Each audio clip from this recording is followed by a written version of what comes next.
1921, Hitler constitue une milice politique appelée la Sturmabteilung, la section d'assaut. Également appelée SA, elle est commandée par un ancien capitaine d'armée, Ernst Röhm. Surnommés les chemises brunes à cause de leur uniforme caractéristique, les miliciens de la SA participent à des émeutes et à des actes violents. Mais Hitler est convaincu que ses ennemis, à la fois à l'intérieur et en dehors du parti nazi, essaieront de le supprimer s'ils en ont l'occasion. Afin de se protéger, Hitler crée un groupe paramilitaire fidèle dont la tâche sera de veiller sur lui et sur les autres leaders nazis. En avril 1925, seulement 8 hommes constituent le groupe d'élite des gardes du corps appelé Schutzstaffel ou escadron de protection. Cette appellation est rapidement abrégée à SS, devenant tristement célèbre. À cause de leur uniforme noir caractéristique, ils sont très vite surnommés la Garde Noire ou l'Ordre Noir. Pendant les 4 prochaines années, la SS est un petit groupe de gardes rapprochés d'élite qui accompagne Hitler dans ses moindres déplacements. En janvier 1929, Hitler nomme Heinrich Himmler à la tête de la SS. Pour consolider le groupe et rivaliser avec la SA, Himmler est totalement dévoué à Hitler et s'attache à développer sa nouvelle force policière. En 4 ans, la SS recrute 52 000 hommes. La loyauté envers Hitler est le principe fondamental de la SS. La nouvelle organisation de la SS est essentiellement un dispositif de sécurité interne et secret qui va aider à la montée au pouvoir des nazis.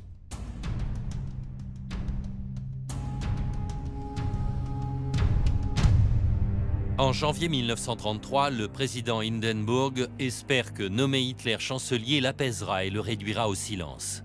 Mais il se trompe. Les nazis ont toujours utilisé la violence pour intimider leurs opposants et une fois Hitler au pouvoir, cela ne changera pas. En 1933, s'ouvre le camp de concentration de Buchenwald pour incarcérer les prisonniers politiques. Dès lors qu'Hitler est nommé chancelier, des milliers de gens y sont envoyés. Au départ, il ne s'agit pas de juifs. Les nazis prennent d'abord pour cible l'intelligentsia et leurs ennemis politiques. En mars 1933, le Reichstag est incendié dans des circonstances demeurées mystérieuses. Les nazis accusent les communistes, mais l'histoire accuse les nazis. Cette dernière institution de la République de Weimar est réduite en cendres et Hitler s'en sert comme une excuse pour faire emprisonner communistes et socialistes. Hitler et les nazis s'en prennent également aux plus faibles. Des Allemands handicapés mentaux et moteurs sont envoyés dans des hôpitaux spéciaux, où ils sont stérilisés de force et finissent par être euthanasiés. Le 1er avril 1933, les nazis se mettent à boycotter les entreprises juives. Les miliciens de la SA se postent devant les boutiques juives et dissuadent quiconque essayant d'y entrer. La semaine suivante, les Juifs travaillant dans la fonction publique sont licenciés de leur poste. Au cours de l'année, les non-ariens et quiconque possédant un parent ou un grand-parent juif sont bannis des professions comme le droit, les banques, la médecine et le journalisme. Ironie du sort, la plus grande menace pour la survie d'Hitler au début du Troisième Reich viendra de la SA. Ernst Röhm, leader de la SA, est demeuré fidèle à Hitler depuis le début. Il attend qu'Hitler, en tant que chancelier, récompense la SA en lui offrant plus de pouvoir et d'avantages. Les miliciens de Röhm sont en grande partie responsables de la montée au pouvoir d'Hitler.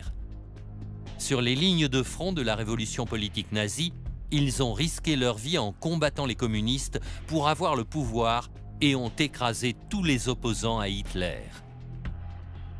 Mais la SA, si elle le souhaite, est maintenant suffisamment puissante pour déloger Hitler et devient ainsi une menace. Hitler ne peut pas non plus contrôler l'armée, à moins d'éliminer la SA, ce qui constitue une véritable menace pour le corps officier prussien. Il est temps de remplacer la SA par la SS. 30 juin 1934, la nuit des longs couteaux. Hitler a sciemment préparé un faux coup d'État impliquant Röhm et d'autres leaders de la SA. Ils sont convoqués dans une villa à l'extérieur de Berlin. Ils sont accueillis par un escadron de la SS et ils sont arrêtés. Hermann Göring et Heinrich Himmler accusent Röhm d'être homosexuel. Röhm est emprisonné, roué de coups et forcé à avouer. Alors qu'il refuse, on lui tend un pistolet. Comme il ne veut pas se suicider, Röhm meurt sous les coups de feu des officiers SS. À Berlin, d'autres unités SS arrêtent quelques 150 leaders de la SA. Ils sont ensuite fusillés 4 par 4 par un escadron de tireurs dans les baraquements de Lichterfeld. Près de 200 personnes sont assassinées lors de la nuit des longs couteaux, également appelée la purge sanglante. La plupart étaient au service de Röhm. Mais certains étaient des ennemis politiques d'Hitler, tels que le général Kurt von Schleicher, dernier chancelier de la République de Weimar. Cette tuerie sanglante, ainsi que l'absence de riposte d'Hindenburg, confirment la place d'Hitler en tant que leader politique incontesté de l'Allemagne.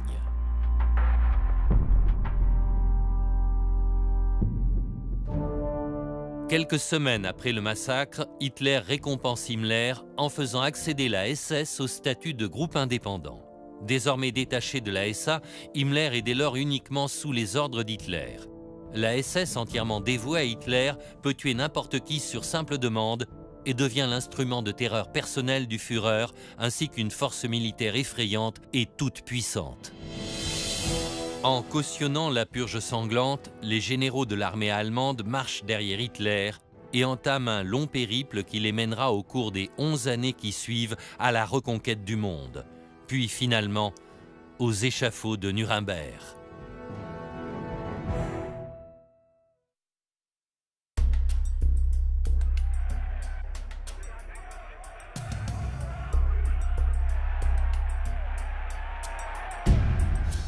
« 30 janvier 1933, un nouveau chapitre de l'histoire allemande commence lorsqu'Adolf Hitler sort du palais présidentiel en tant que chancelier de la nation allemande. Entouré de sympathisants, il monte dans sa voiture et s'éloigne à travers la haie d'honneur formée par la foule qui l'acclame. Plus rien ne semble faire obstacle entre Hitler et son pouvoir absolu en Allemagne. Si ce n'est Paul von Hindenburg, le président allemand de 87 ans qui attend la mort dans sa maison de campagne en Prusse. Pour Hitler, la mort de Hindenburg ne pourrait survenir à un meilleur moment. Il vient d'anéantir les chemises brunes et il a scellé dans la pierre le soutien des généraux de l'armée. Il ne lui reste désormais qu'à régler le problème de succession du président Hindenburg. Hitler décide de manière évidente qu'il doit succéder à Hindenburg, mais pas en tant que président, en tant que Führer, ou chef suprême du peuple allemand. Le 2 août 1934, la mort tant attendue d'Hindenburg finit par arriver. En quelques heures, le Parlement nazi annonce que le cabinet du président fusionne avec celui du chancelier. Il est officiellement décrété que le dirigeant suprême de l'État allemand sera Adolf Hitler. Le peuple allemand n'a aucune possibilité de voter cette loi. La décision est simplement imposée. Aussitôt après l'annonce du nouveau Führer, le corps des officiers allemands ainsi que chaque soldat de l'armée allemande doit porter un tout nouveau serment d'allégeance. Je jure devant Dieu, par ce serment sacré, que je vouerai une obéissance inconditionnelle à Adolf Hitler, le chef de la République allemande et du peuple, commandant suprême des forces armées, et serai prêt en tant que courageux soldat à risquer ma vie à tout moment pour honorer ce serment. Ce serment sans précédent est fait envers Hitler personnellement et non envers l'État allemand ou la Constitution. Tout homme en uniforme, conformément au code militaire, doit désormais considérer l'obéissance à Hitler comme un devoir sacré. L'armée allemande devient ainsi l'instrument personnel d'Adolf Hitler. En 2 mois, Hitler acquiert un pouvoir dictatorial grâce à un acte passé par le Parlement qui est contrôlé par les nazis. L'accès au pouvoir d'Hitler signifie que les jeunesses hitlériennes et toute autre organisation nazie ont désormais le soutien officiel de l'État. La période de la Gleichschaltung nazie ou collaboration forcée commence aussitôt. Toute institution ou organisation allemande doit soit devenir nazie, soit disparaître. Nur seine eigene Führung und seine eigene Arbeit. Das Ausland hat dazu gar nichts beigetragen. Baldur von Schirach, leader des jeunesses hitlériennes, cherche dès lors à endoctriner l'ensemble des 400 autres organisations de jeunesse à travers l'Allemagne. Nun, meine Kameraden, seid ihr zum Abschluss eures Marsches hierher gekommen. Warum fließt dieser gewaltige Bekenntnismarsch des jungen Deutschland in Landsberg? Es soll Jahr für Jahr immer wieder der Jugend unseres Volkes hier klargemacht werden, dass es einst in unserem Volke möglich war, dass Deutschlands größter Sohn hier in Gefangenschaft saß. Der Führer gab uns aus der Einsamkeit dieser Zelle heraus einst das Buch Mein Kampf. Ihr sollt in eurem ganzen zukünftigen Leben aus diesem Buch die Kraft gewinnen, euren Kampf, den Kampf des deutschen Volkes, den Kampf der jungen Generation, den Kampf des Deutschlands der Zukunft führen zu können. Und wenn die Fahne der Jugend von hier wieder heimkehren, dann wird all das, was ihr in den langen Wochen eures Marsches empfunden habt, weiterleben, unvergänglich und unzerstörbar, wie die Symbole, die auf diese Fahnen geheftet sind. Unser Führer, unser geliebter Führer Adolf Hitler, Sieg heil!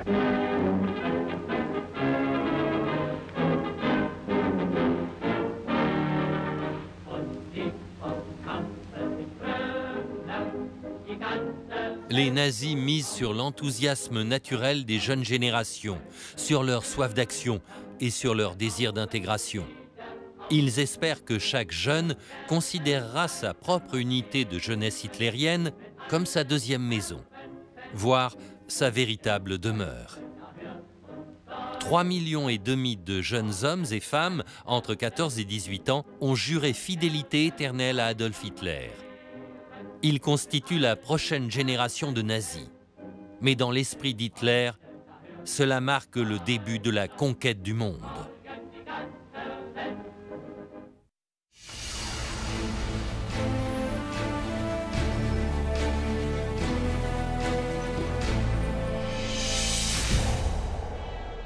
Les Jeux olympiques n'ont jamais atteint une telle ampleur. Plusieurs invités lèvent la main pour faire le salut nazi. On ne sait pas si c'est par respect pour leurs hôtes ou dû à leur ignorance. L'explication fournie est qu'il s'agit d'un salut olympique officiel. Le relais de la flamme olympique est aussi une nouveauté et survivra à cet empire. L'organisation est parfaite. Ich verkünde die Spiele von Berlin als eröffnet. Le dictateur a pensé à tout, sauf peut-être aux Jeux eux-mêmes. Hitler n'accordait aucune importance à ces Jeux. Il se devait d'être officiellement présent le premier jour. Il refusa de se rendre au stade. Ce jour-là, 3 Allemands remportèrent des médailles d'or, ce à quoi on ne s'attendait pas. On pensait que les Allemands n'avaient aucune chance de gagner. Alors ils déclarèrent qu'ils n'avaient gagné que grâce à la présence du Führer. Dès lors, celui-ci se rendit au stade tous les jours. Hitler pense que les Jeux prouveront la supériorité de la race aryenne. La victoire de Jesse Owens, un athlète noir, lui démontre le contraire. Jesse Owens est le meilleur athlète américain. Son équipe apporte un souffle de liberté sous le Troisième Reich et cet événement influence le monde du sport tout entier. Comme le disait toujours Jesse, il était venu aux Jeux Olympiques de Berlin pour courir. Et c'est ce qu'il a fait. Il a couru. Il n'a pas du tout prêté attention à Adolf Hitler. Berlin est encore une ville ouverte. On peut y acheter discrètement Der Stürmer, le journal local au ton léger. Cette tolérance se transforme rapidement en illusion. Mais pendant 2 semaines, la situation semble paisible. La vie semblait plus agréable pendant les Jeux. Nous pensions que la situation ne serait pas aussi désespérée sous le Troisième Reich. On croyait que les Jeux olympiques permettraient d'avoir un pays plus agréable et plus tolérant. Mais cette atmosphère paisible fait oublier les objectifs du gouvernement. Le mécanisme de la terreur continue à s'étendre.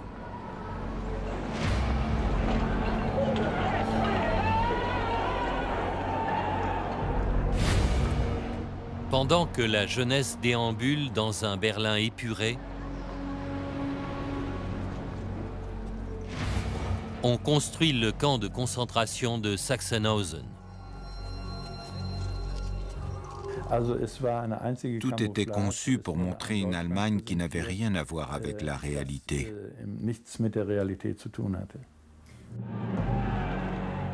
Cette réalité engendre des protestations aux États-Unis et le risque de boycott menace les Jeux. Mais une femme, Hélène Mayer, à moitié juive et d'origine allemande, comme aiment à le rappeler les nazis, empêche le scandale d'éclater. Bien qu'elle vive aux États-Unis, elle demande la permission de participer aux épreuves d'escrime en tant qu'Allemande et elle l'obtient. Le premier jour, Cornelius Johnson, un noir américain champion de saut en hauteur, remporte la médaille d'or. Hitler est furieux et refuse de serrer la main à Johnson. Habituellement, personne ne se place au-dessus des athlètes dans le stade. Sur la piste de saut en longueur, un autre athlète fait des merveilles. Avec 8,60 m, Jesse Owens bat le record du monde. Les spectateurs présents dans le stade l'acclamaient. Et l'image reste gravée. Jesse Owens, Jesse Owens. Ce qui était extraordinaire pour lui. Cela ne correspondait pas aux histoires qu'on pouvait lire. Owens remporte également le 100 mètres. Owens liegt schon vorn, Strandberg hinter ihm, Rosenberg kämpft sich heran. Wettkampf folgt, Ziel. Sieger im 100-Meter-Lauf, Jesse Owens. Hitler est contrarié. Je me trouvais par hasard à proximité d'Hitler lorsque le commentateur a annoncé qu'Owens avait remporté le 100 mètres et la médaille d'or. À ce moment-là, Hitler a repoussé sa chaise dans un accès de colère et est brusquement sorti avec une expression très sombre sur le visage. D'autres Allemands ne suivent pas l'exemple d'Hitler et acclament chaleureusement leur favori, défiant l'idéologie officielle. Le moment le plus précieux pour mon père en Allemagne a été de remporter ces 4 médailles et de prouver au monde entier qu'il en était capable. Parce qu'il n'appartenait pas à la race supérieure, comme il disait, mais qu'il était noir. Un homme noir extrêmement fier. Dans le village olympique, les sportifs sont surveillés en permanence. La plupart des employés sont membres de la Gestapo et vont même jusqu'à contrôler le courrier. Une des lettres adressées à Jesse Owens dit qu'il devrait rendre ses médailles en signe de protestation. Mais il n'a jamais reçu cette lettre. Les Jeux olympiques suscitent beaucoup d'enthousiasme de la part des médias. C'est la première fois que la télévision diffuse un événement sportif de cette ampleur. Les journalistes s'affichent volontiers devant les caméras. On ne voit que de belles images et de beaux individus blancs. Une fausse image créée par la réalisatrice favorite d'Hitler, Leni Riefenstahl.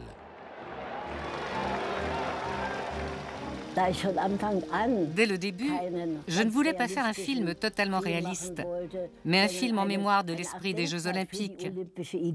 Je devais donc créer quelque chose qui aille au-delà du sport. On dit souvent que je montre les gens de façon trop idéale. Ce n'est pas moi qui ai créé ces gens, mais Dieu. Le gouvernement se servira de ce film. C'est en regardant en arrière que l'on se rend compte à quel point les Jeux olympiques furent utilisés pour la propagande. En commençant par la Nuit de cristal en 1938, puis avec l'horrible guerre. Les colombes de la paix survolent Berlin, tandis que l'Espagne est bombardée. Le premier jour des Jeux, la Légion d'Hitler, le Condor, intervient dans la guerre civile au sud de l'Europe. Une sorte de répétition en costume pour une plus grande guerre. Durant les Jeux, Hitler donne secrètement cet ordre. La nouvelle armée nazie, la Wehrmacht, sera prête à partir en guerre dans les 4 ans à venir. À la fin des Jeux, un dôme s'illumine. Quelques années plus tard, ces mêmes lumières illumineront le ciel, mais pour d'autres raisons.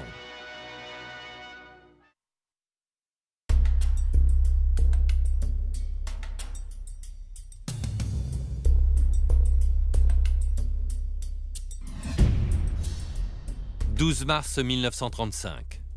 Hitler convoque son cabinet et les généraux de l'armée pour une réunion. Il leur annonce une décision majeure. L'Allemagne va ouvertement remettre en cause les restrictions militaires du traité de Versailles et reconstituer son armement. Briser le traité représente un affront pour la France et l'Angleterre, anciens ennemis de l'Allemagne durant la Première Guerre mondiale.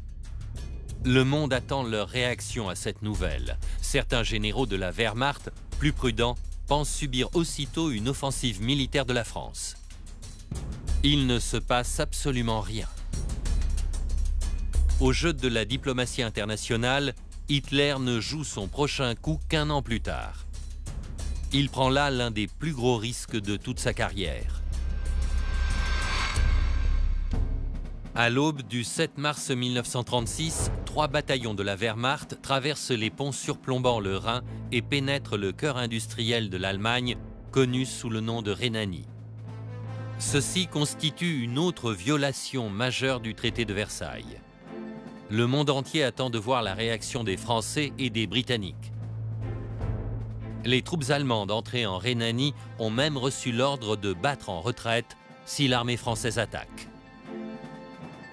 Mais les politiciens français sont incapables de convaincre leurs généraux d'agir. Ils ne réussissent pas non plus à obtenir le soutien des Britanniques pour une offensive militaire. Ils ne réagissent pas.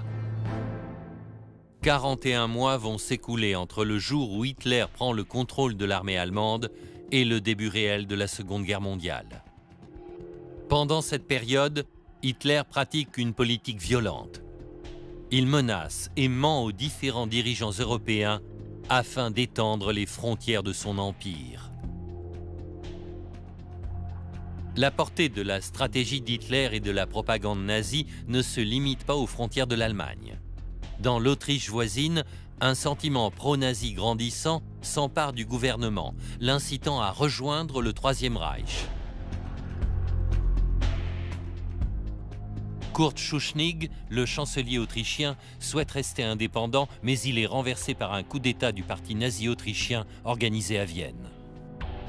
Le jour suivant, les troupes de la Wehrmacht occupent l'Autriche et lui imposent l'Anschluss, l'annexion de l'Autriche par l'Allemagne nazie. Les troupes allemandes sont accueillies par une foule en délire qui les salue et porte des drapeaux nazis. Mais tous les Autrichiens n'accueillent pas les nazis à bras ouverts. Entre le 12 mars et le 10 avril, la Wehrmacht arrête plus de 70 000 Autrichiens, socialistes, communistes et juifs, qui sont envoyés soit en prison, soit en camp de concentration. Après quelques semaines à Vienne, Hitler s'adresse à une foule de 200 000 Autrichiens et proclame l'Union, se désignant lui-même ainsi que le régime nazi, non pas comme un tyran, mais comme un libérateur. Les nazis proposent aux électeurs un scrutin afin d'approuver ou non l'annexion de l'Autriche. Selon les sources officielles nazies, l'union de l'Allemagne et de l'Autriche est approuvée à 99,73% par les électeurs. Ce n'est pas étonnant quand on sait que les électeurs autrichiens ne votent pas à bulletin secret, mais doivent voter à main levée devant les impressionnants employés nazis. L'unification de l'Allemagne et de l'Autriche constitue une autre violation directe du traité de Versailles. Mais tout comme pour les précédents affronts, les pays voisins ne réagissent pas, de peur qu'une confrontation directe avec l'Allemagne ne provoque la guerre. Désormais, Hitler commence à s'intéresser à des territoires qui n'ont jamais fait partie de l'Allemagne. L'expansion des frontières ne s'arrêtera pas là.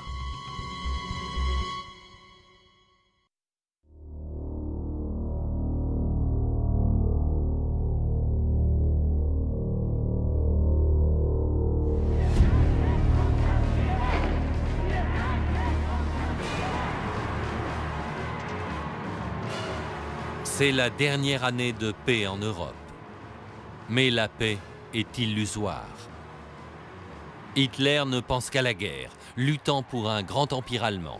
Il a déjà récupéré l'Autriche. Als Führer und Kanzler der deutschen Nation und des Reichs melde ich vor der deutschen Geschichte nunmehr den Eintritt meiner Heimat in das Deutsche Reich. C'était une situation étrange.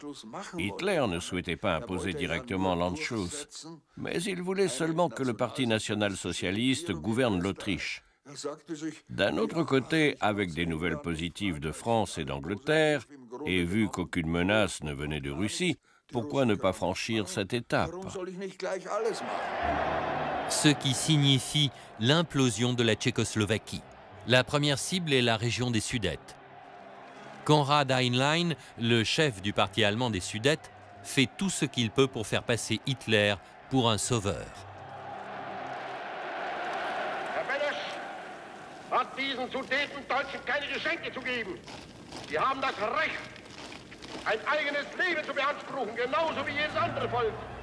Die Deutschen in der Tschechoslowakei sind weder wehrlos noch sind sie verlassen. Das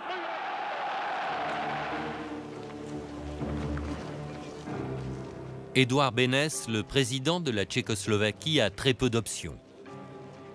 Ses compatriotes lui ordonnent de ne rien promettre au parti de Heinlein. Beneš se sent manipulé. Chaque fois que le gouvernement tchèque acceptait les conditions, les Allemands des Sudètes rajoutaient des revendications supplémentaires, si bien qu'aucun accord ne put être signé. Comme le dit Hitler, l'horoscope du moment est à la guerre, pas à la paix. Mais les puissances occidentales ne baissent pas les bras. I'm going to meet the German Chancellor because the situation seems to me to be one in which discussions between him and me may have useful consequences. My policy has always been to try to ensure peace. Mais le combat de Chamberlain pour la paix est vain. Hitler surmonte la crise. Il exige qu'on lui remette les Sudètes. Les soldats tchèques et les armées allemandes des Sudètes s'affrontent violemment. La guerre semble inévitable. Mais les Britanniques et les Français sont de nouveau prêts à satisfaire les demandes d'Hitler. Prague doit se résigner. Les gens se sentent trahis par leurs dirigeants. Ils exigent de plus en plus d'armement.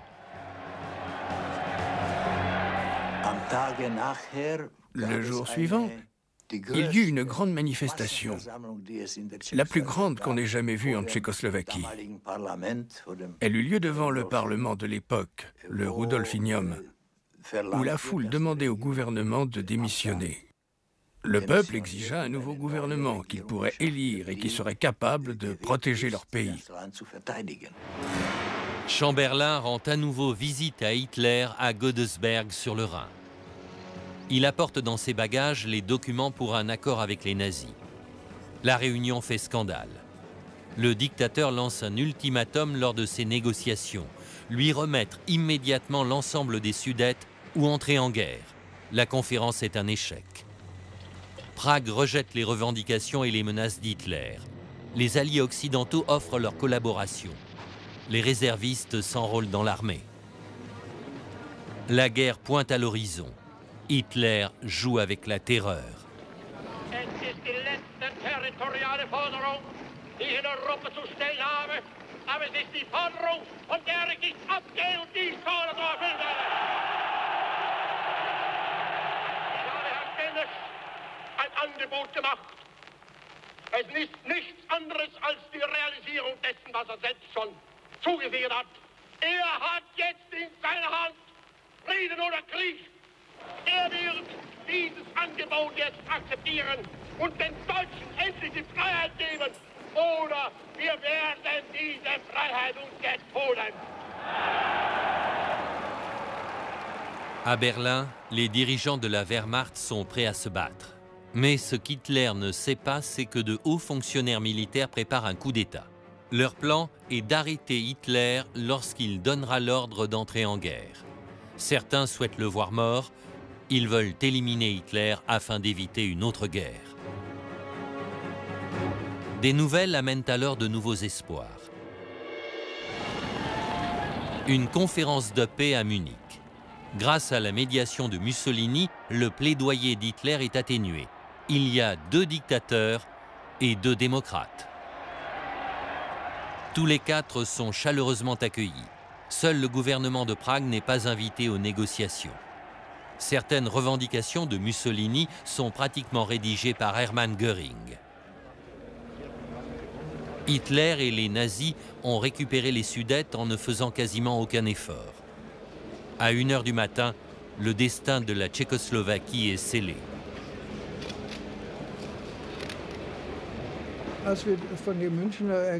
Lorsque nous avons entendu le résultat de la conférence de Munich, nous étions tous satisfaits. Le peuple l'était aussi car on pouvait ainsi éviter la guerre. Évidemment, on ne savait pas que les intentions d'Hitler étaient totalement différentes de ce qui se disait. Mais Chamberlain soupçonne Hitler. Le contrat de Munich n'est qu'un sursis afin de gagner du temps pour s'équiper en armement, alors même qu'il s'agit d'un contrat de paix.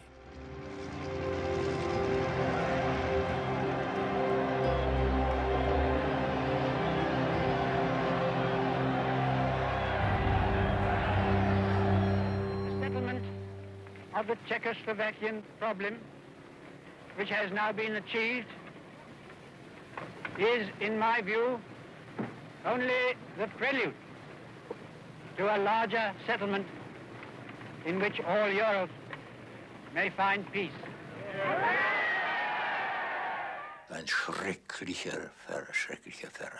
C'était une trahison terrible de la part de nos alliés.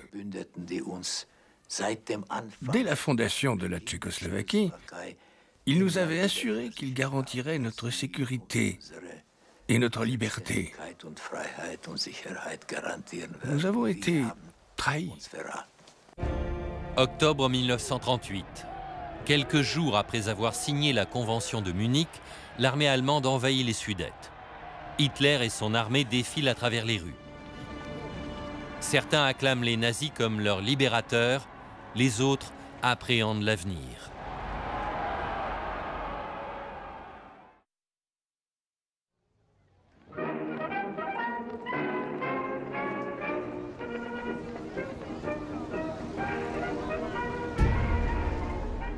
L'Allemagne dans les années 30. Les apparences sont trompeuses. En réalité, une partie de la population vit dans une grande misère. Le gouvernement finit par montrer son vrai visage. En novembre, les synagogues sont incendiées. La population juive devient la proie à abattre. La torture et les meurtres commencent. Ils pouvaient faire ce qu'ils voulaient de nous, c'était l'ouverture de la chasse. Et ils ont fait ce qu'ils ont voulu.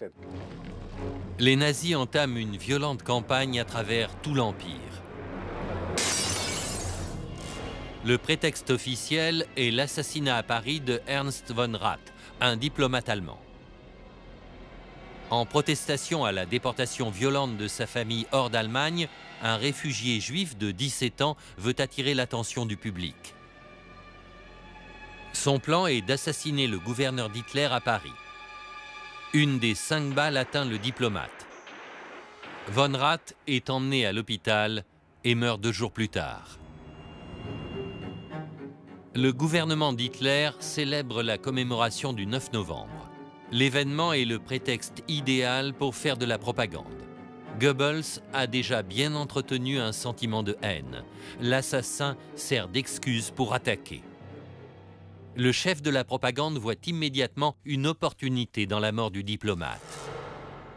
Il écrit dans son journal « Je dois me rendre à une réunion à l'ancien hôtel de ville. C'est le chaos dehors. J'informe le Führer de ce qui s'est passé. Il me dit de laisser faire la manifestation. Nous rappelons la police. Que les Juifs ressentent la colère du peuple. Je donne aussitôt des ordres à la police et j'informe le parti. Je fais un discours rapide devant les dirigeants. »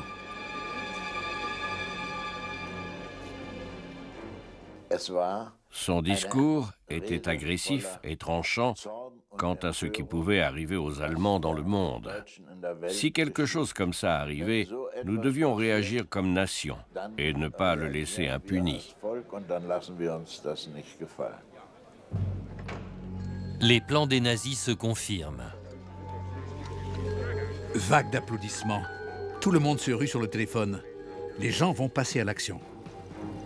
Ce ne sont pas les gens qui passent à l'action, mais les membres du parti. Ils organisent une multitude d'incendies. Bientôt, les synagogues de centaines de villages vont être en feu. Tout comme celle de Bielefeld, sous les yeux de la foule.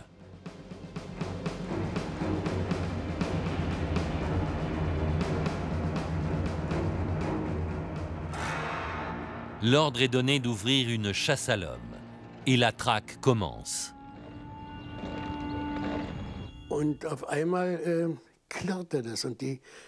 J'ai entendu un grand fracas et les vitrines des boutiques ont été complètement détruites. Je ne savais pas ce qui se passait. Puis j'ai reconnu les croix nazies et des étoiles juives avaient été peintes sur les vitrines. Ensuite, j'ai entendu des cris et j'ai vu que des gens étaient jetés hors de chez eux.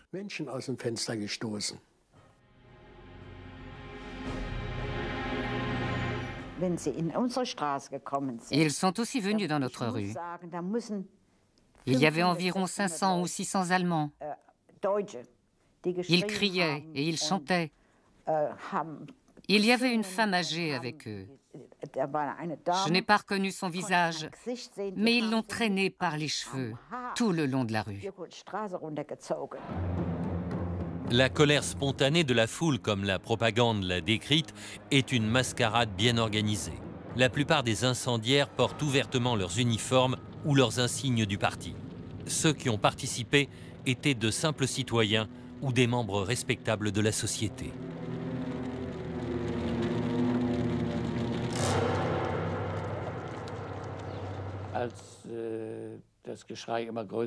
Lorsque les cris se sont amplifiés, mon père est descendu dans la boutique.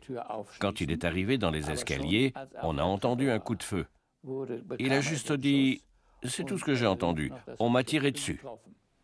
Non seulement il tirait sur les gens, mais en plus il criait des slogans comme « Dehors les Juifs !» « À mort les Juifs !»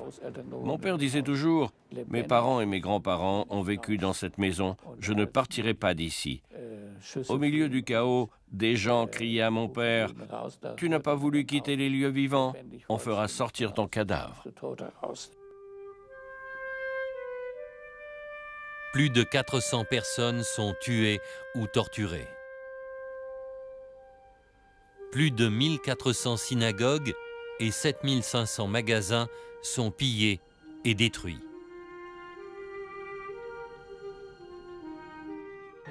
La réaction du public est divisée entre une participation au pogrom et de la compassion pour les victimes. Les gens avaient tellement peur qu'ils se parlaient à peine. Ils se sentaient tellement menacés qu'ils avaient peur de venir en aide à leurs voisins juifs. Ils ont fini par les aider, plus qu'on aurait cru, mais uniquement dans le secret.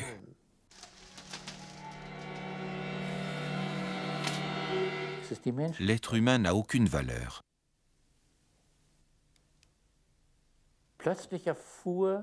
Le meurtre est tout à coup toléré. Le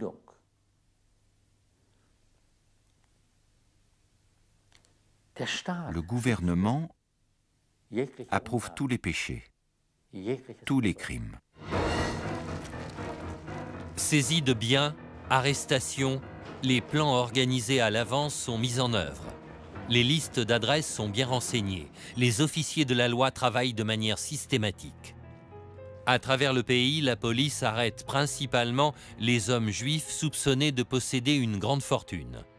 La prise d'otages est organisée par le gouvernement.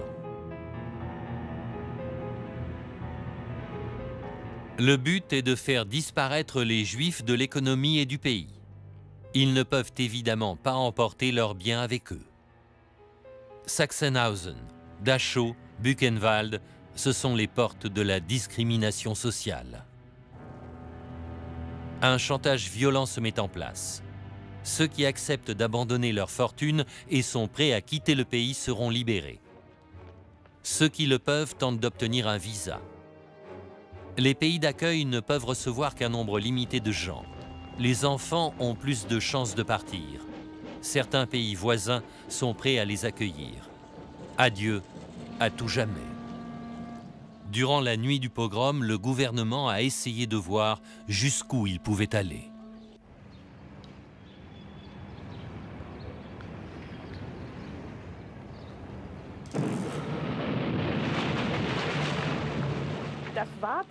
Les Juifs allemands ont compris alors qu'ils ne pourraient pas vivre en paix en Allemagne en tant que Juifs allemands. Cela devint très clair la nuit du pogrom.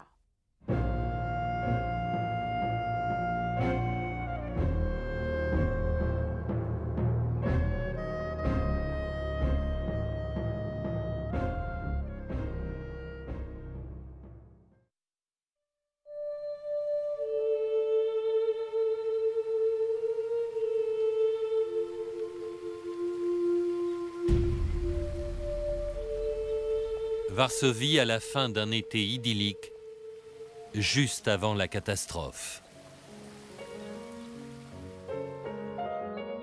La radio de Varsovie diffuse un récital de piano. Nous avions un superbe piano Steinway, un instrument immense et fantastique. Je jouais un récital. Tout à coup, on a entendu exploser une bombe. Je me suis dit, ça doit être un exercice militaire.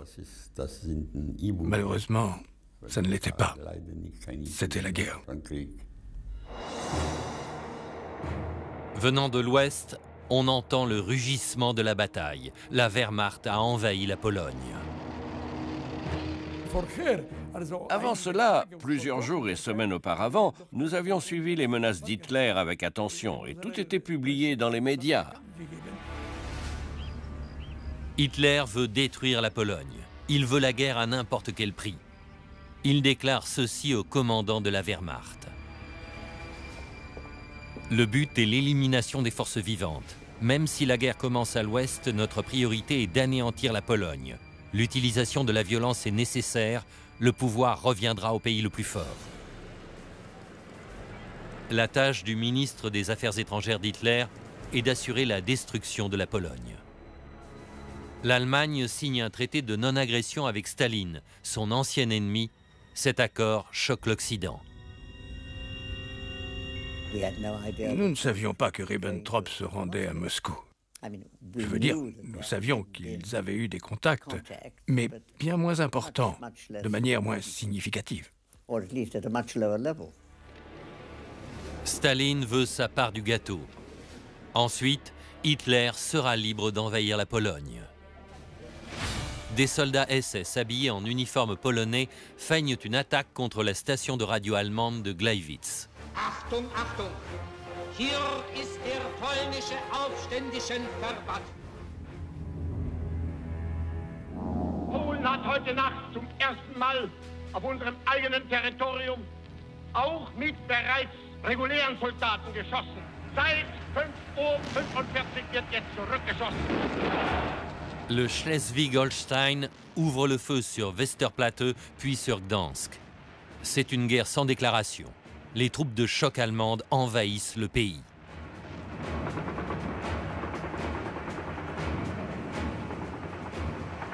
C'est le même scénario dans beaucoup d'endroits. L'invasion est mise en scène pour faire de la propagande.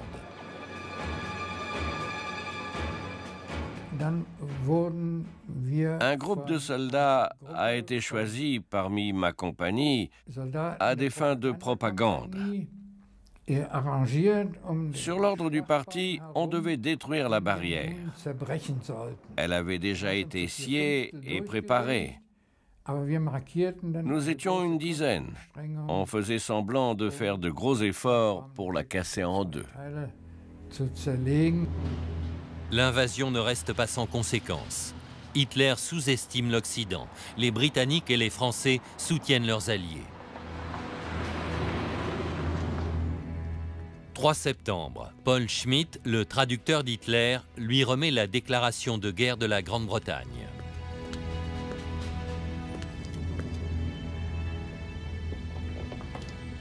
Au procès de Nuremberg, le messager se souvient. Hitler blickte einigermaßen besorgt vor sich hin. Dann beendete das Schweigen mit einer etwas brüsken Frage an den Außenminister: Was sollen wir nun machen? La déclaration de guerre française arrive le même jour, peu après celle de la Grande-Bretagne. Pourtant, personne ne critique la guerre éclair d'Hitler, son blitzkrieg envers la Pologne. Ce sont les armes de la Seconde Guerre mondiale contre celles de la Première. Une cavalerie pouvait-elle lutter contre des chars, contre les canons et les armes à feu des Allemands? On n'avait aucune chance. Les soldats allemands étaient transportés au front sur des camions. Et nous étions à pied. Au final, la Wehrmacht peut attaquer comme bon lui semble. Les bombardiers éliminent consciencieusement les villages juifs.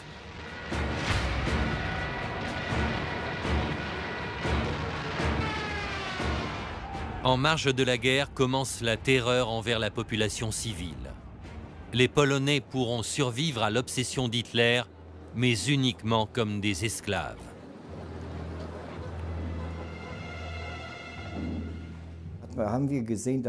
Nous avons vu beaucoup de civils se faire arrêter et être emmenés. Des civils, des soldats, ça ne pouvait être que l'œuvre de la Wehrmacht. La ligne de front se rapproche toujours plus. Les troupes d'Hitler sont aux portes de Varsovie.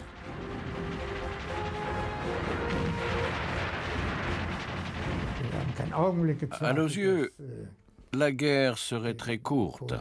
Nous étions certains que la Pologne vivait ses dernières heures.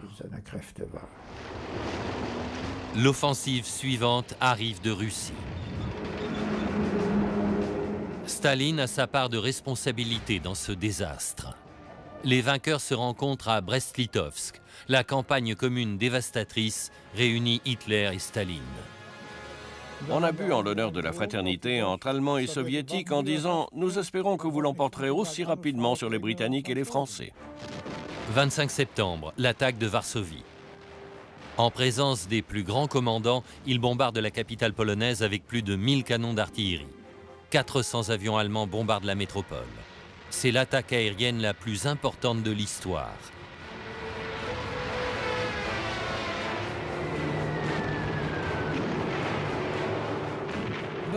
Les Stukas sont apparus subitement. Il y avait des bombes, des mitraillettes, des cadavres, et puis ils ont disparu.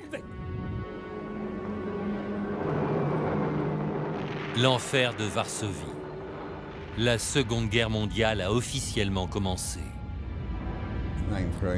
Mon ami, qui était ingénieur du son, m'écoutait jouer du Chopin depuis environ une demi-heure. Je lui ai dit que c'était dangereux de rester près de la fenêtre. Il m'a répondu que si une bombe tombait là, ça ne ferait aucune différence. Et tout à coup, il y a eu un grand boom. Le piano se tait. Varsovie est en ruine. Mais ce n'est que le début. Hitler opprime l'ensemble de la population. Pour les soldats d'Hitler, l'invasion est terminée, mais la guerre vient juste de commencer. Une guerre qui a montré ce dont les humains sont capables envers d'autres humains. Ce qui commence à Varsovie se poursuit à Hambourg, Dresde et Berlin.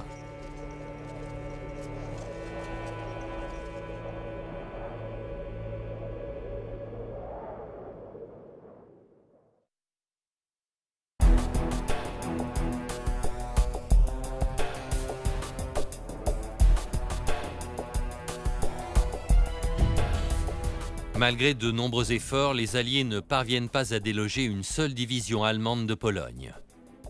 Tout à son honneur, l'armée polonaise combat contre des chars modernes et des bombardiers. Elle succombe encore plus facilement que ne l'avait imaginé le plus pessimiste des officiers alliés. Le monde commence à comprendre le sens du mot « Blitzkrieg », la guerre éclair. Après la soumission de la Pologne, la politique de guerre des Alliés est d'attendre. Ils espèrent que leurs capacités militaires vont se rapprocher de celles de la Wehrmacht. Ensuite, ils veulent lancer l'offensive à partir du territoire français. Décembre 1939. L'armée allemande imagine un plan pour occuper le Danemark tout en préparant une opération contre la Norvège. L'objectif invoqué est d'abord d'anticiper une intervention britannique en Scandinavie et dans la Baltique. Cela afin de garantir la sécurité des sources en minerai de fer suédois, afin de fournir à la Kriegsmarine et la Luftwaffe allemande une position idéale pour une possible offensive sur les îles britanniques. Le 1er avril, après qu'on lui a garanti que la glace ne gênerait pas la circulation sur la Baltique et que les conditions de vol seraient satisfaisantes, Hitler approuve les plans de l'opération Weserübung. 9 avril, 4h15 du matin.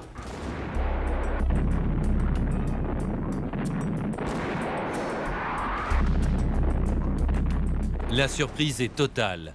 Quasiment partout, sauf à Oslo, où le croiseur allemand flambant neuf Blücher est coulé par des tirs et des torpilles dans les fjords au large de la ville. Au moment des premiers tirs, plusieurs formations de bombardiers rugissent au-dessus de la ville. Face à la menace réelle de la Luftwaffe bombardant la population civile de Copenhague, le roi danois capitule presque aussitôt, demande en échange de conserver son indépendance en matière de politique intérieure.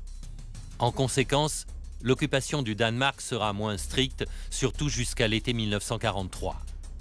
L'arrestation et la déportation des Juifs danois est remise à plus tard. La quasi-totalité d'entre eux ira se réfugier en Suède. Ce n'est pas la même histoire de l'autre côté de la Baltique. Le gouvernement de Norvège déclare son intention de se battre. Profitant du retardement des troupes allemandes à Oslo, il se retire à l'intérieur du pays. Les Norvégiens jouent sur le temps, attendant une intervention des Alliés à tout moment. Les commandants norvégiens sont conscients du manque d'entraînement et de cohésion de leurs troupes et refusent de donner l'offensive. En une semaine, les Alliés sont en mesure de fournir des forces armées afin d'aider les Norvégiens, mais la Wehrmacht prouve rapidement sa supériorité. À la fin de la première semaine de mai, les Alliés ont été pratiquement boutés hors de Norvège, laissant la partie centrale et le sud du pays sous occupation nazie.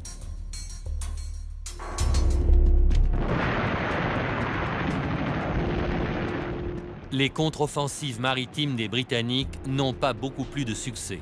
Et la Luftwaffe allemande démontre rapidement que la puissance aérienne, grâce à des conditions adéquates, peut neutraliser une grande puissance maritime.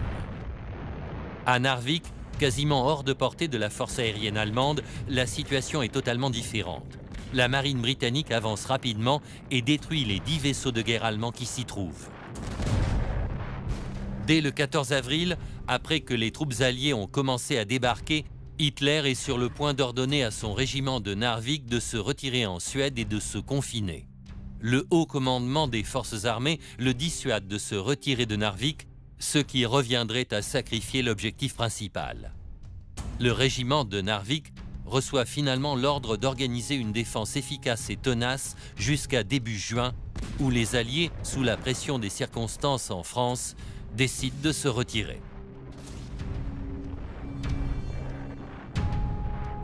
9 juin. Un jour après que les troupes alliées quittent le pays, l'armée norvégienne se rend. La Norvège et le Danemark font désormais partie du Troisième Reich. Mais Hitler prévoit des conquêtes beaucoup plus importantes.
Oben fliegt schon Frauen, Strandberg hinter ihm, Rosenberg kämpft sich heran.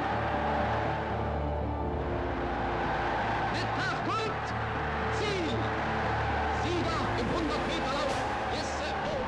Hitler est contrarié. Je me trouvais par hasard à proximité d'Hitler lorsque le commentateur a annoncé qu'Owens avait remporté le 100 mètres et la médaille d'or. À ce moment-là, Hitler a repoussé sa chaise dans un accès de colère et est brusquement sorti avec une expression très sombre sur le visage. D'autres Allemands ne suivent pas l'exemple d'Hitler et acclament chaleureusement leur favori, défiant l'idéologie officielle. Le moment le plus précieux pour mon père en Allemagne a été de remporter ces 4 médailles et de prouver au monde entier qu'il en était capable. Parce qu'il n'appartenait pas à la race supérieure, comme il disait, mais qu'il était noir. Un homme noir extrêmement fier. Dans le village olympique, les sportifs sont surveillés en permanence. La plupart des employés sont membres de la Gestapo et vont même jusqu'à contrôler le courrier. Une des lettres adressées à Jesse Owens dit qu'il devrait rendre ses médailles en signe de protestation. Mais il n'a jamais reçu cette lettre. Les Jeux olympiques suscitent beaucoup d'enthousiasme de la part des médias. C'est la première fois que la télévision diffuse un événement sportif de cette ampleur. Les journalistes s'affichent volontiers devant les caméras. On ne voit que de belles images et de beaux individus blancs. Une fausse image créée par la réalisatrice favorite d'Hitler, Leni Riefenstahl.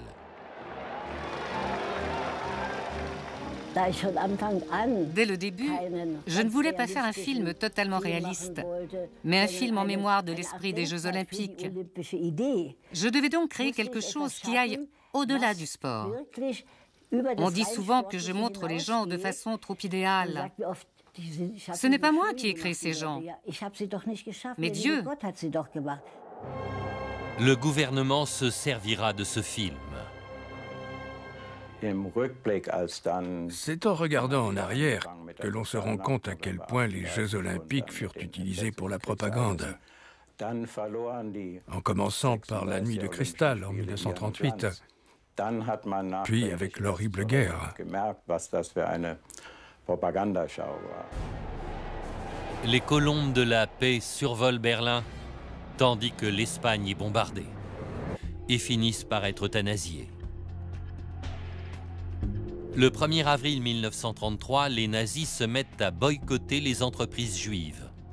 Les miliciens de la SA se postent devant les boutiques juives et dissuadent quiconque essayant d'y entrer. La semaine suivante, les Juifs travaillant dans la fonction publique sont licenciés de leur poste. Au cours de l'année, les non-ariens et quiconque possédant un parent ou un grand-parent juif sont bannis des professions comme le droit, les banques, la médecine et le journalisme. Ironie du sort, la plus grande menace pour la survie d'Hitler au début du Troisième Reich viendra de la SA.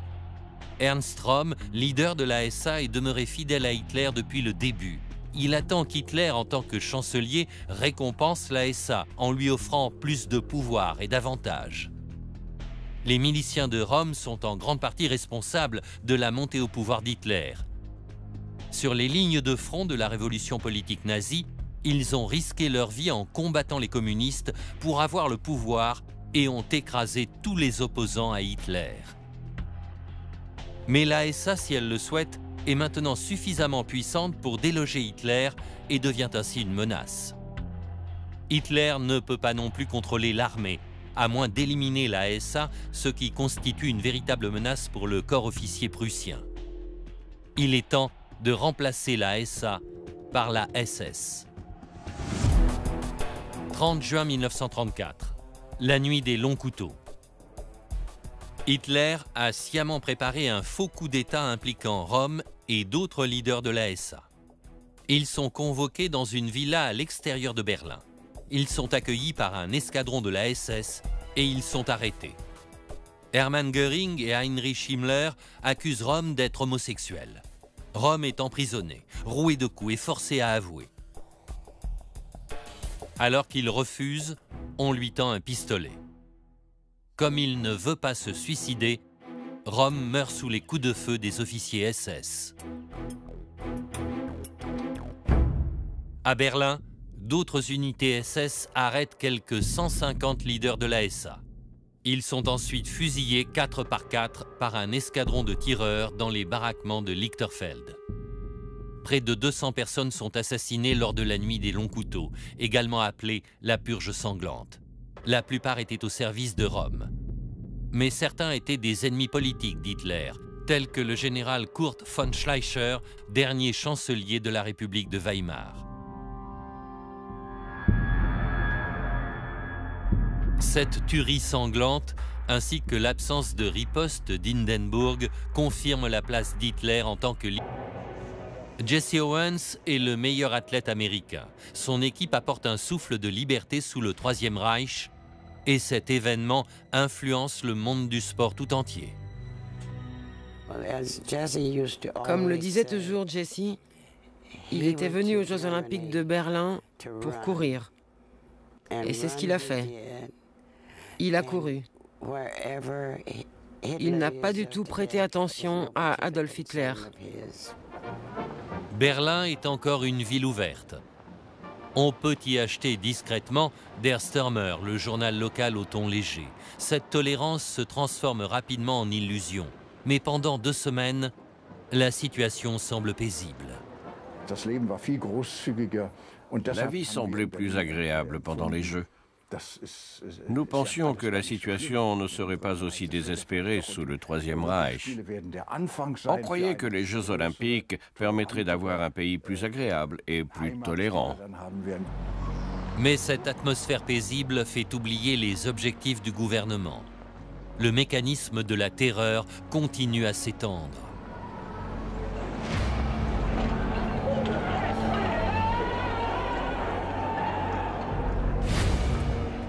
Pendant que la jeunesse déambule dans un Berlin épuré, on construit le camp de concentration de Sachsenhausen. Tout était conçu pour montrer une Allemagne qui n'avait rien à voir avec la réalité.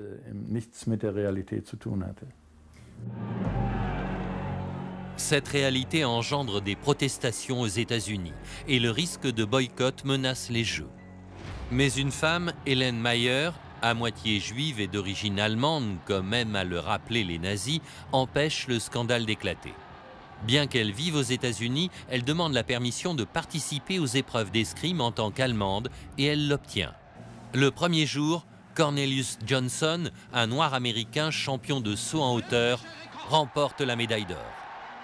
Hitler est furieux et refuse de serrer la main à Johnson.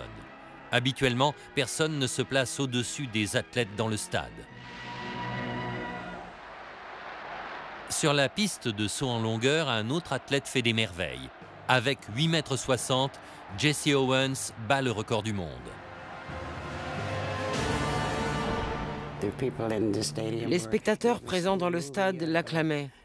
Et l'image reste gravée. Jesse Owens, Jesse Owens. Ce qui était extraordinaire pour lui.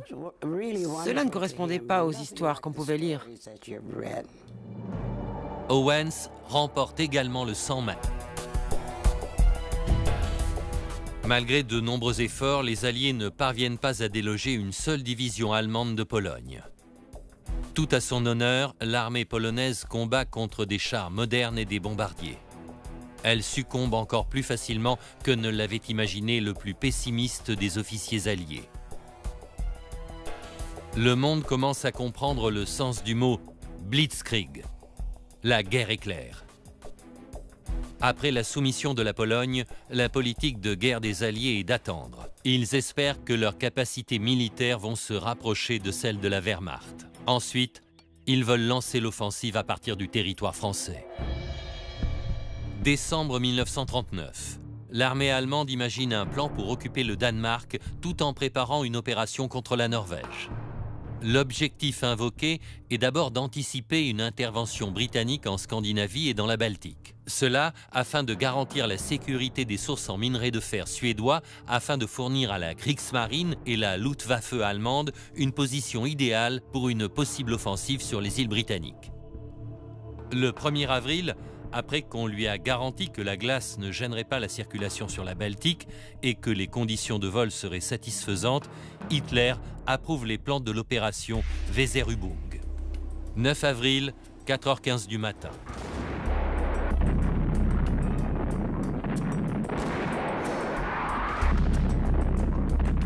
La surprise est totale. Quasiment partout, sauf à Oslo, où le croiseur allemand flambant neuf Blücher est coulé par des tirs et des torpilles dans les fjords au large de la ville. Au moment des premiers tirs, plusieurs formations de bombardiers rugissent au-dessus de la ville. Face à la menace réelle de la Luftwaffe bombardant la population civile de Copenhague, le roi danois capitule presque aussitôt, demande en échange de conserver son indépendance en matière de politique intérieure. En conséquence, l'occupation du Danemark sera moins stricte, surtout jusqu'à l'été 1943. L'arrestation et la déportation des Juifs danois est remise à plus tard. La quasi-totalité d'entre eux ira se réfugier en Suède. Ce n'est pas la même histoire de l'autre côté de la Baltique. Le gouvernement de Norvège déclare son intention de se battre. Profitant du retardement des troupes allemandes à Oslo, il se retire à l'intérieur du pays. Les Norvégiens jouent sur le temps, attendant une intervention des Alliés à tout moment. Les commandants norvégiens sont conscients du manque d'entraînement et de cohésion de leurs troupes et refusent de donner l'offensive. En une semaine, les Alliés sont en mesure de fournir des forces armées afin d'aider les Norvégiens. Mais nier la convention de Munich, l'armée allemande envahit les Sudètes. Hitler et son armée défilent à travers les rues. Certains acclament les nazis comme leurs libérateurs, les autres appréhendent l'avenir.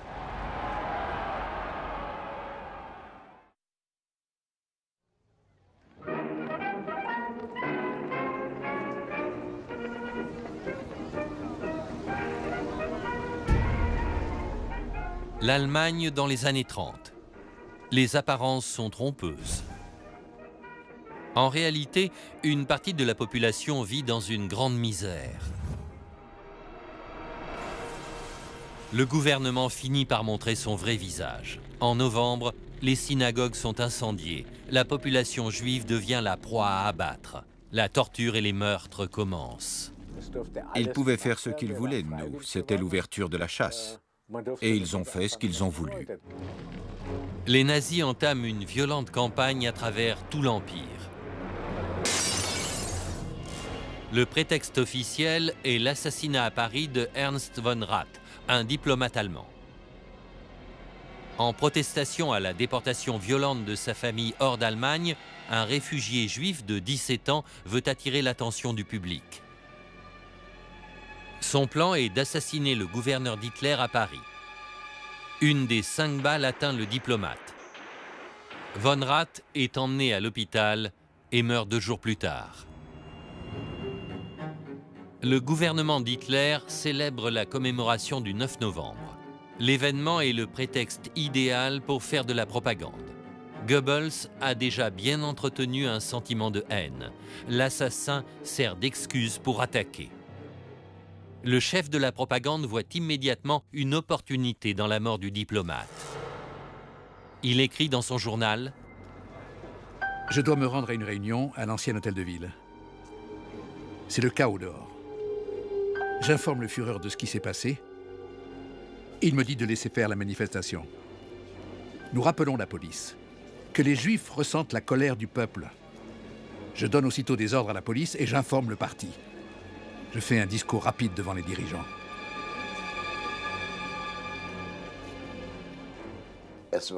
Son discours était agressif et tranchant quant à ce qui pouvait arriver aux Allemands dans le monde. Si quelque chose comme ça arrivait, nous devions réagir comme nation et ne pas le laisser impuni. Les plans des nazis se confirment. Vague d'applaudissements. Tout le monde se rue sur le téléphone. Les gens vont passer à l'action. Ce ne sont pas les... Porter le 100 mètres et la médaille d'or. À ce moment-là, Hitler a repoussé sa chaise dans un accès de colère et est brusquement sorti avec une expression très sombre sur le visage. D'autres Allemands ne suivent pas l'exemple d'Hitler et acclament chaleureusement leur favori, défiant l'idéologie officielle.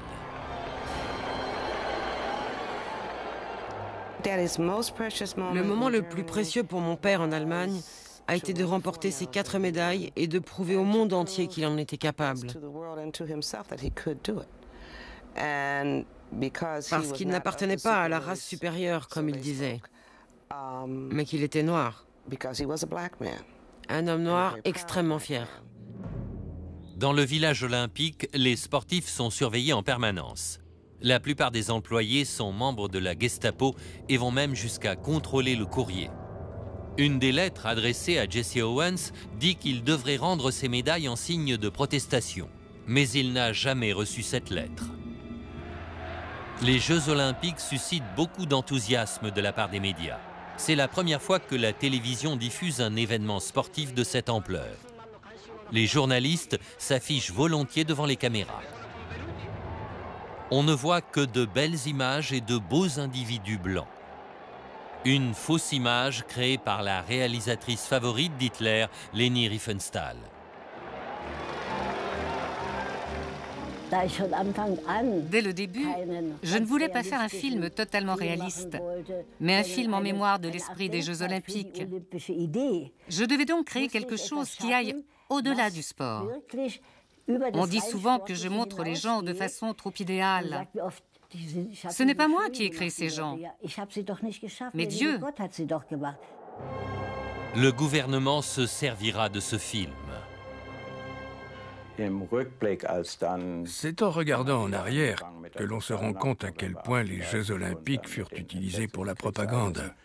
En commençant par la nuit de cristal en 1938, puis avec l'horrible guerre. Les colombes de la paix survolent Berlin, tandis que l'Espagne est bombardée.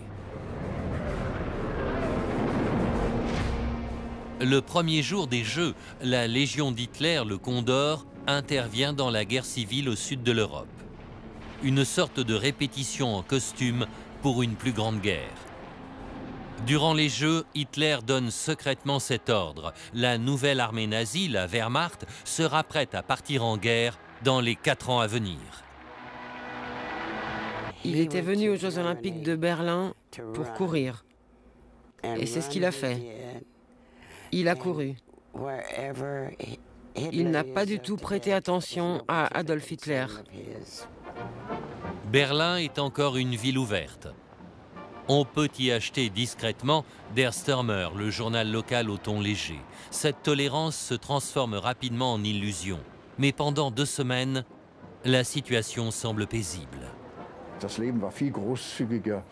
La vie semblait plus agréable pendant les Jeux.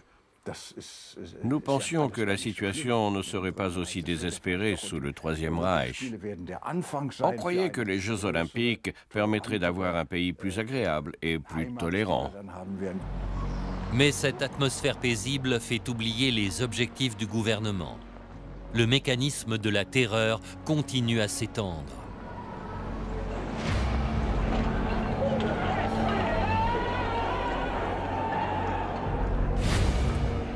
Pendant que la jeunesse déambule dans un Berlin épuré,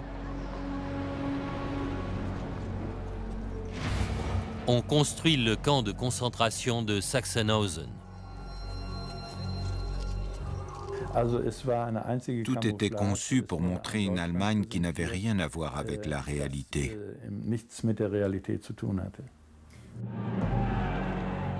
Cette réalité engendre des protestations aux États-Unis et le risque de boycott menace les Jeux.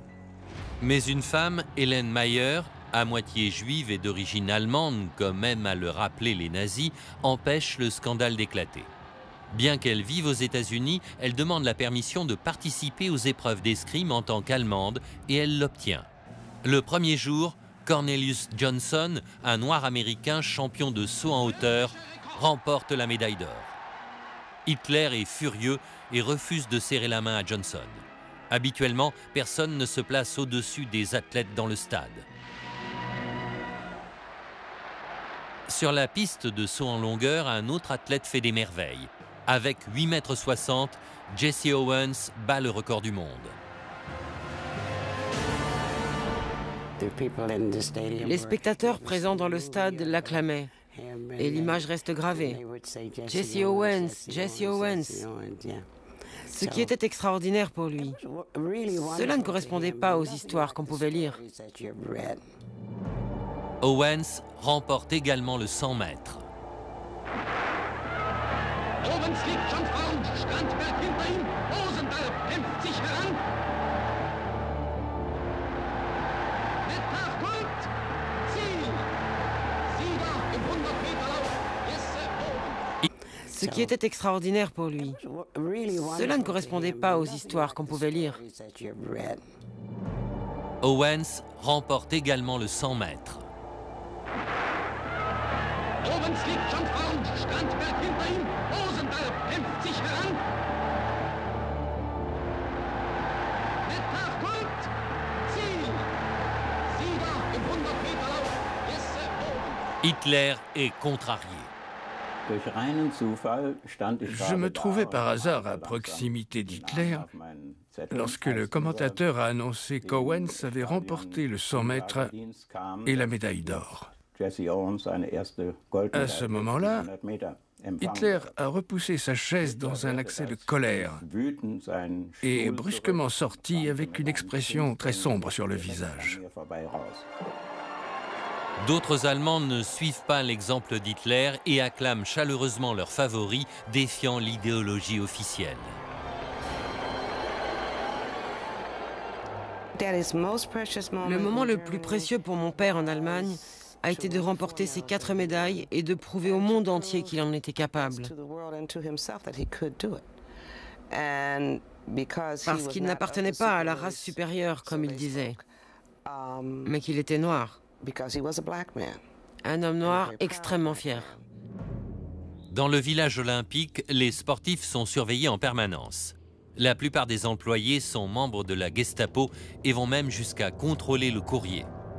Une des lettres adressées à Jesse Owens dit qu'il devrait rendre ses médailles en signe de protestation. Mais il n'a jamais reçu cette lettre. Les Jeux olympiques suscitent beaucoup d'enthousiasme de la part des médias. C'est la première fois que la télévision diffuse un événement sportif de cette ampleur. Les journalistes s'affichent volontiers devant les caméras. On ne voit que de belles images et de beaux individus blancs. Une fausse image créée par la réalisatrice favorite d'Hitler, Leni Riefenstahl.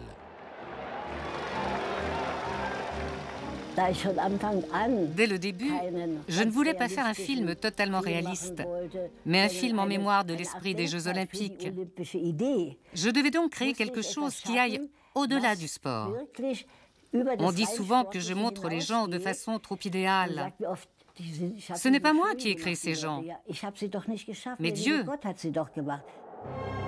Le gouvernement se servira de ce film.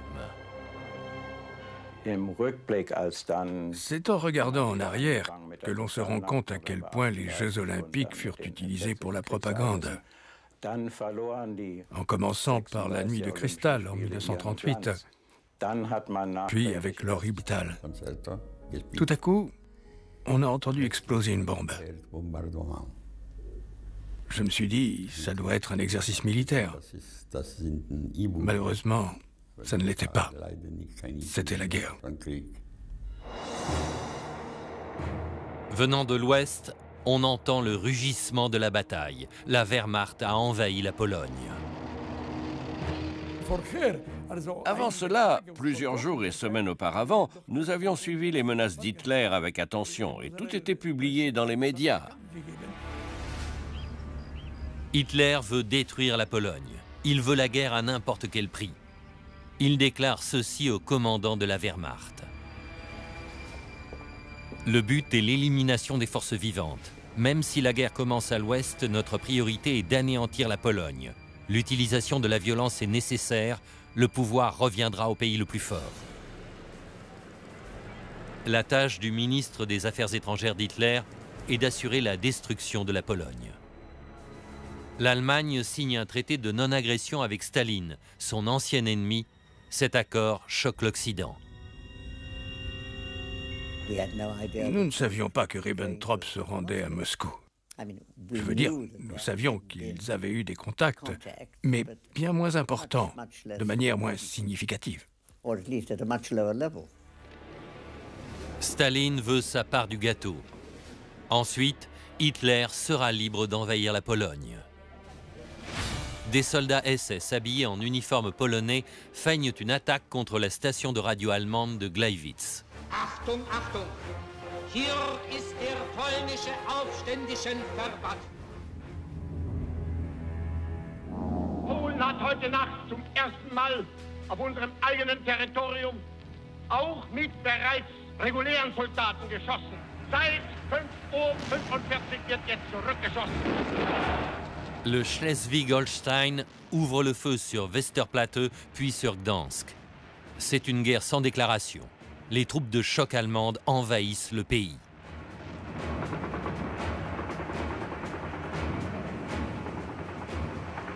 C'est le même scénario dans beaucoup d'endroits. L'invasion est mise en scène pour faire de la propagande.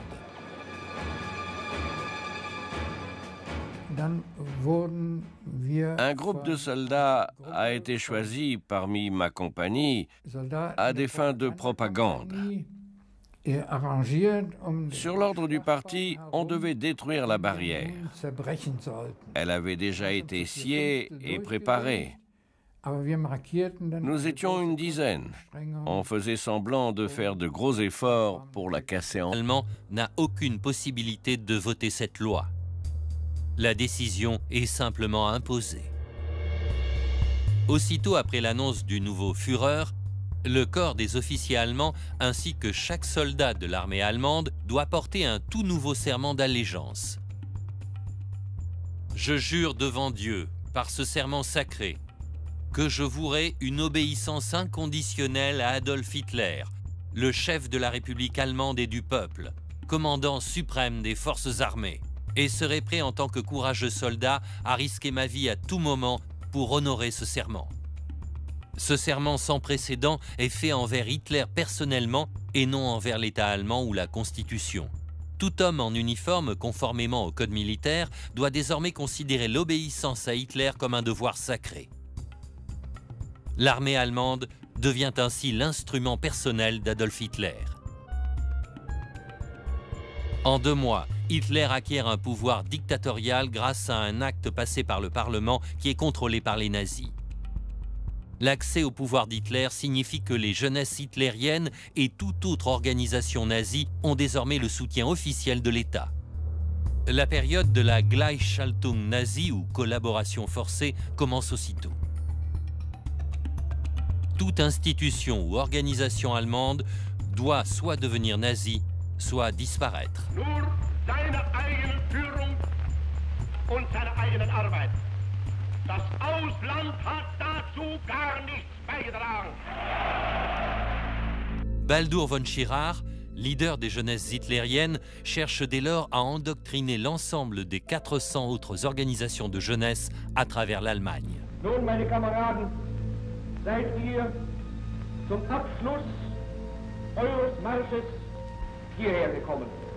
Warum fließt dieser gewaltige Bekenntnismarsch des jungen Deutschlands in Landsberg? Es soll Jahr für Jahr immer wieder der Jugend unseres Volkes hier klargemacht werden, dass es einst in unserem Volke möglich war, dass Deutschlands größter Sohn hier in Gefangenschaft saß. Der Führer gab uns aus der Einsamkeit dieser Zelle heraus einst das Buch Mein Kampf.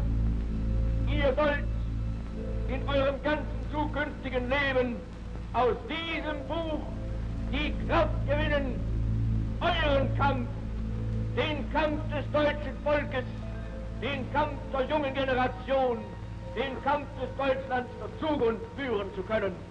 Und wenn die Fahnen der Jugend von hier wieder heimkehren, dann... Adressé à des territoires qui n'ont jamais fait partie de l'Allemagne. L'expansion des frontières ne s'arrêtera pas là.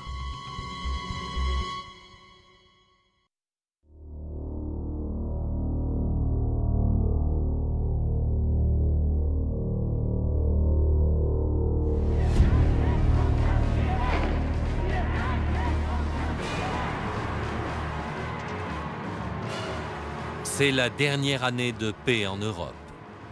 Mais la paix est illusoire. Hitler ne pense qu'à la guerre, luttant pour un grand empire allemand. Il a déjà récupéré l'Autriche.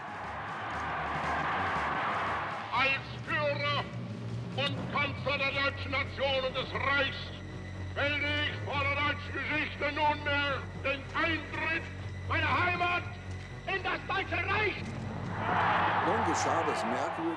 C'était une situation étrange.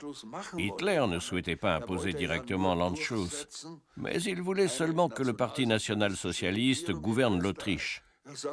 D'un autre côté, avec des nouvelles positives de France et d'Angleterre, et vu qu'aucune menace ne venait de Russie, pourquoi ne pas franchir cette étape? Ce qui signifie l'implosion de la Tchécoslovaquie. La première cible est la région des Sudètes. Konrad Heinlein, le chef du parti allemand des Sudètes, fait tout ce qu'il peut pour faire passer Hitler pour un sauveur. Herr Benesch hat diesen Sudetendeutschen keine Geschenke zu geben. Sie haben das Recht, ein eigenes Leben zu beanspruchen, genauso wie jedes andere Volk. Die Deutschen in der Tschechoslowakei sind weder wehrlos noch sind sie verlassen.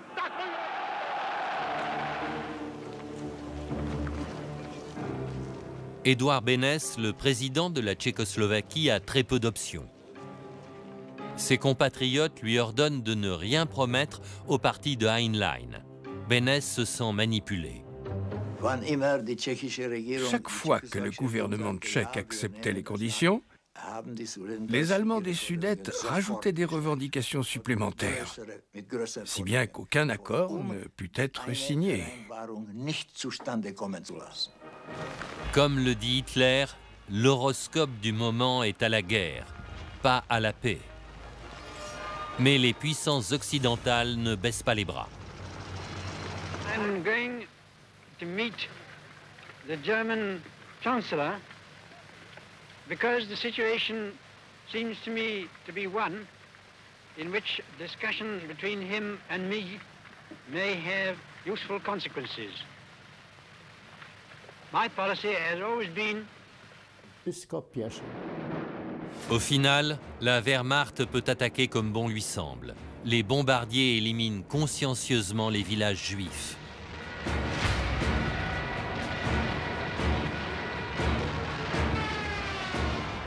En marge de la guerre commence la terreur envers la population civile.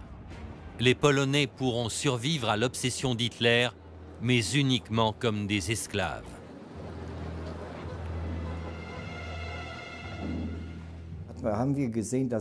Nous avons vu beaucoup de civils se faire arrêter et être emmenés. Des civils, des soldats, ça ne pouvait être que l'œuvre de la Wehrmacht. La ligne de front se rapproche toujours plus. Les troupes d'Hitler sont aux portes de Varsovie.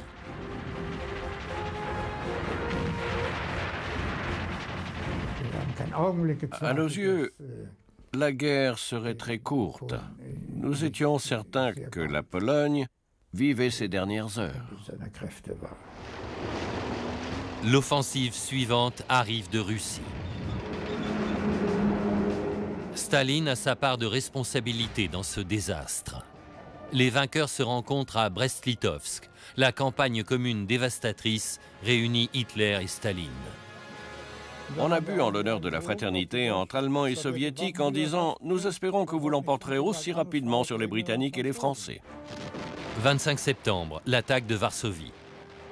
En présence des plus grands commandants, ils bombardent la capitale polonaise avec plus de 1000 canons d'artillerie. 400 avions allemands bombardent la métropole. C'est l'attaque aérienne la plus importante de l'histoire.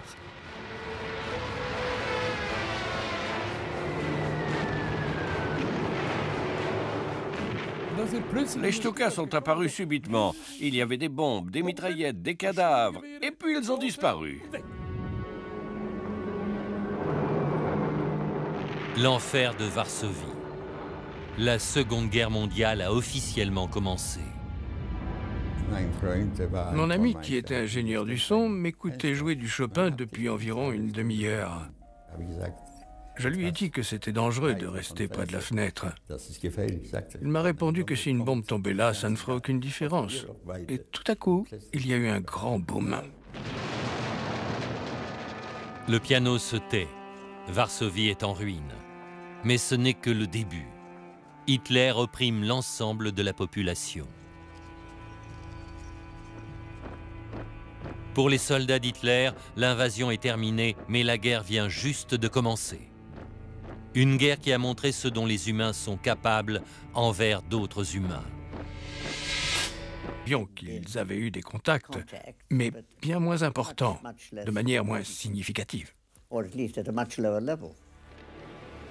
Staline veut sa part du gâteau. Ensuite, Hitler sera libre d'envahir la Pologne. Des soldats SS habillés en uniforme polonais feignent une attaque contre la station de radio allemande de Gleiwitz. Achtung, Achtung!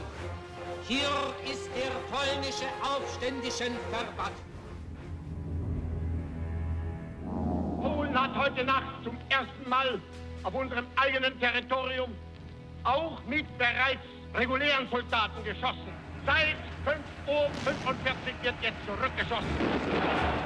Le Schleswig-Holstein ouvre le feu sur Westerplatte, puis sur Gdansk. C'est une guerre sans déclaration. Les troupes de choc allemandes envahissent le pays.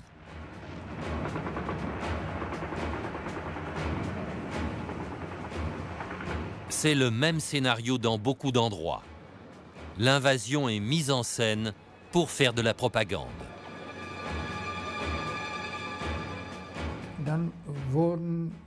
Un groupe de soldats a été choisi parmi ma compagnie à des fins de propagande. Sur l'ordre du parti, on devait détruire la barrière. Elle avait déjà été sciée et préparée. Nous étions une dizaine. On faisait semblant de faire de gros efforts pour la casser en deux. L'invasion ne reste pas sans conséquences. Hitler sous-estime l'Occident. Les Britanniques et les Français soutiennent leurs alliés. 3 septembre, Paul Schmitt, le traducteur d'Hitler, lui remet la déclaration de guerre de la Grande-Bretagne.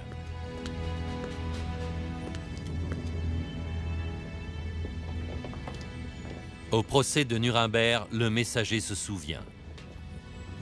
Hitler blickte einigermaßen besorgt vor sich hin. Dann beendete das Schweigen mit einer etwas brüsken Frage an den Außenminister: Was sollen wir nun machen?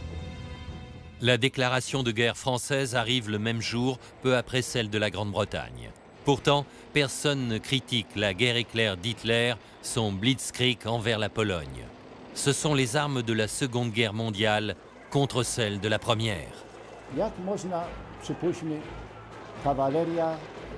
Une cavalerie pouvait-elle lutter contre des chars, contre les canons et les armes à feu des Allemands? On n'avait aucune chance. Les soldats allemands étaient transportés au front sur des camions. Et nous étions à pied.